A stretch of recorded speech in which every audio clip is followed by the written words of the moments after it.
What is the difference between the cold and flu? Not much on the symptoms, but the cold is annoying while the flu can kill you. People with the flu may have a high fever, but when that happens, it might be too late. It usually starts out like a cold and is commonly mistaken as a cold at first. It comes with the cold winter weather, and although no one likes it, we pay little attention to the cold and accept it as a part of life. But the flu is different. The 1918 Spanish flu infected 500 million people and killed 50 to 100 million worldwide. And last year, 80,000 people died of the flu in the winter of 2017. That's terrible, isn't it? But the truth can be much worse. Wikipedia showed annual Lyme disease cases stood around 30,000. But when our team talked to a Connecticut couple last month, they said everyone in Connecticut has Lyme, and the wife had gotten Lyme disease at least 5 times. The husband now won't leave the house without spraying harsh chemicals. So do you think there's only 80,000 deaths from the flu last year? So, is there a flu pandemic or not? Well, I think there is, and this one may soon get much, much worse. A second Guatemalan boy just died in immigration custody. Depending on what news you watch, you may either be told about him being a casualty of democratic refusal to fund the border wall, or the immigration's office lack of funding and training to deal with the many detainees. But I read the report which timelined the whole incident. He was detained on 12/18/18 with no reports of any problems with the child until 12/24/18 at 9 a.m. He was rushed to the hospital at 10 p.m., arrived at 11 p.m., and pronounced dead at 11:59 p.m. 7 days. A boy was lost in 7 days. How long is the incubation period for the flu? 1 to 4 days. So we may have some outbreak in the detention center. Let's look at the timeline. 12:24 9 a.m. An agent noticed a child coughing with glassy eyes. He was sent to Gerald Champion Regional Medical Center in Almagardo with possible influenza symptoms in just 30 minutes. 11:30 a.m.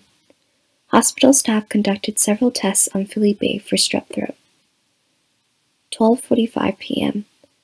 Felipe was given a diagnosis of the common cold and given Tylenol.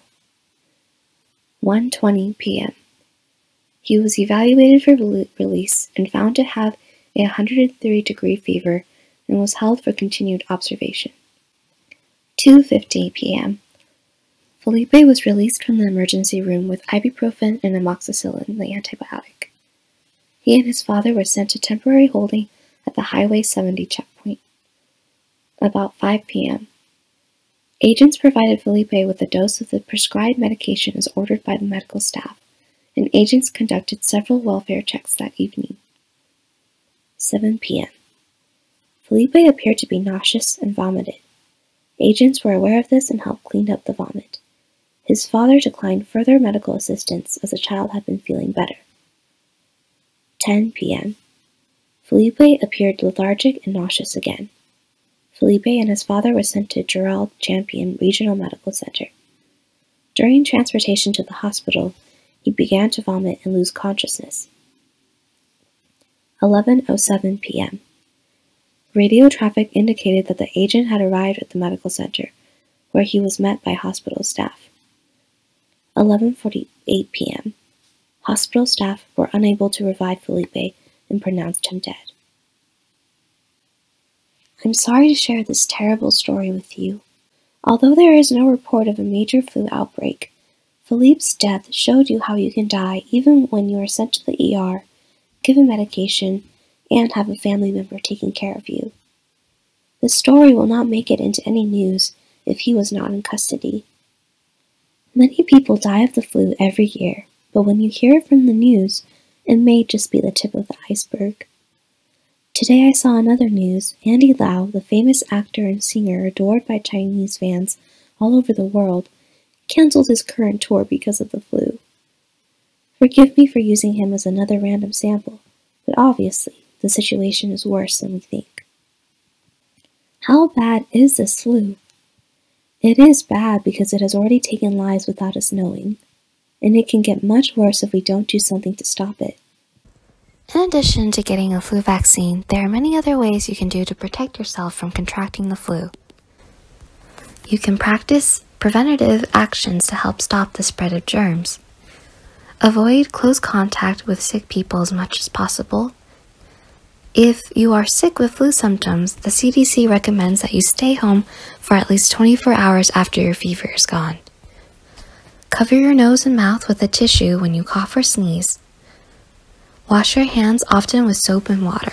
If soap and water are not available, use an alcohol-based hand rub. Avoid touching your eyes, nose, and mouth. Germs spread this way. And finally, you can clean and disinfect surfaces and objects that may be contaminated with germs like the flu. This is Sharon. Thank you for watching.